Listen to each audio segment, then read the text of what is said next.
Hello students, welcome to the class. As in the previous classes, we were discussing about the measurement.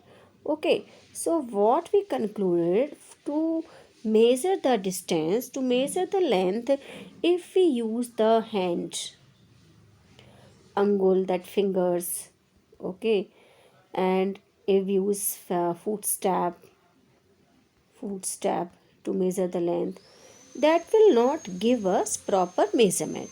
Reason? Because everybody has different height, different length of hand, different length of palm, fingers. Sometimes thickness is more, some people have uh, uh, thin fingers, so that won't give correct measurement. For that reason, we came to know the French discovered the unit of measurement that is accepted by all over the world, and it is called SI unit, System International Unit. Okay, like 1 meter equal to 100 centimeter, and 1 kilometer equal to 1000 meter, 1 meter equal to 100 centimeter, and 1 centimeter equal to 10 millimeter. Like that, many units we learn. In daily life, to measure these length, we need measuring devices. As we know, 1 centimeter equal to 10 millimeter, correct? And 1 meter equal to 100 centimeter. So for that measurement, we need some devices that will give us correct measurement. Okay. So have you observed in our daily life different type of measuring devices? So let's see. Here you will be able to see different devices.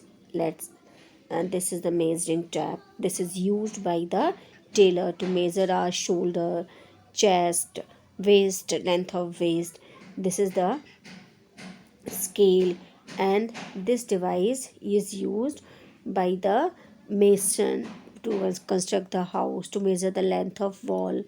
Okay, and this is inchy tape, another which used to measure this length. And see one more measuring device. Here you can see this is the protector which is used to measure the angle.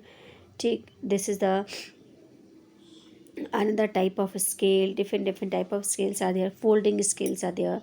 Fine. So different type of measuring devices you can see, and this is used to measure the thickness. Okay, and even length. It can be adjusted, adjustable scale. Okay, which is used in the physics lab and all.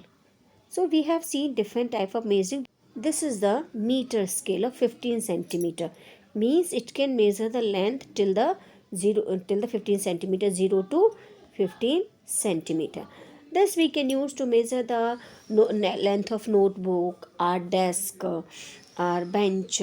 Correct. So for a small length, we can use this kind of measuring devices, meter scale, like that.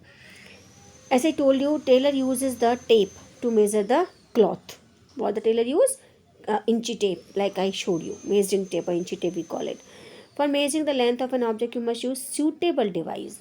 Means which object you are measuring. According to that, you have to use the device. Suppose if the object is straight, like this. You can use the scale. If we want to measure the, let's see, if we want to measure the thickness of a tree, suppose this is a tree and you want to measure its thickness, then this one part. For that you can't use a measuring scale because it is a straight.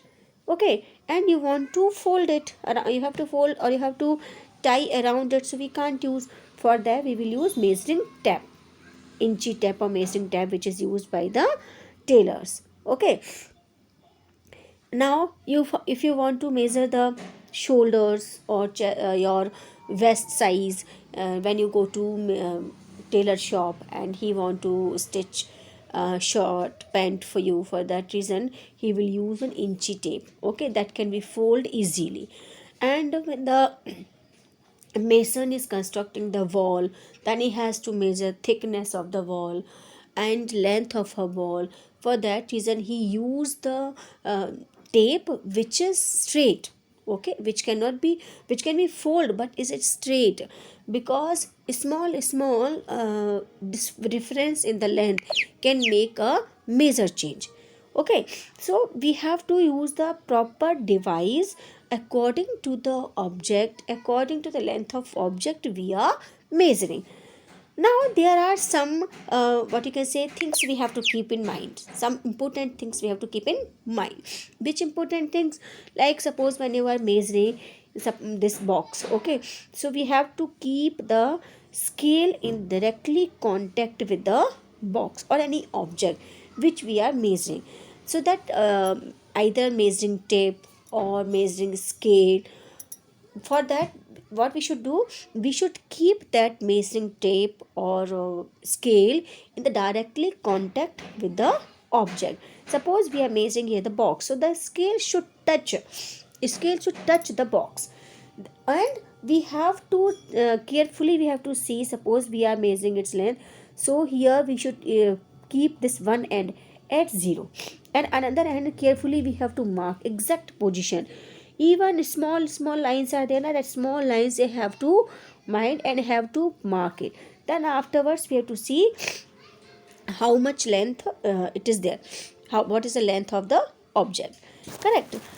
So this is the way we can give the accurate measurement of the length. Suppose if we want to measure the height of a boy or classmate in your class, so we can say that boy, suppose this is the wall, okay, this is the wall, fine, we can say that boy, you should stand straight on the floor. Whenever in your school also, na, sometime the doctors come, or from people from the health department, they come to measure your weight, to measure your length, take a height. So what they will tell you, they will mark here some point, they will mark here, okay, and uh, at this point, this is suppose maximum length, fine, that according to the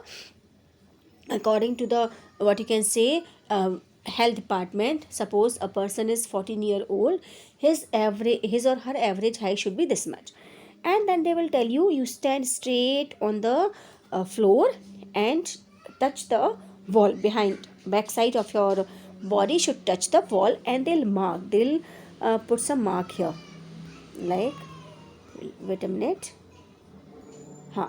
So here suppose your head is touching this part, so here they will mark and they will use the tape, with that they will measure. Now how much is your length according to measuring tape. So this is the how we measure the height, correct. So even some different method also is there to measure the length of particular object. Like if you go to the science lab, in that if you are doing the physics experiment, then different devices you will use, here you can adjust the scale also. So this is how we measure the object's length. Now one more important thing, if we want to measure the length of a curved line, suppose this is the curved line, this you can see, this is the curved line, like that. Now how will you measure? You can't measure the length of curved line, it is drawn on your paper, on sheet.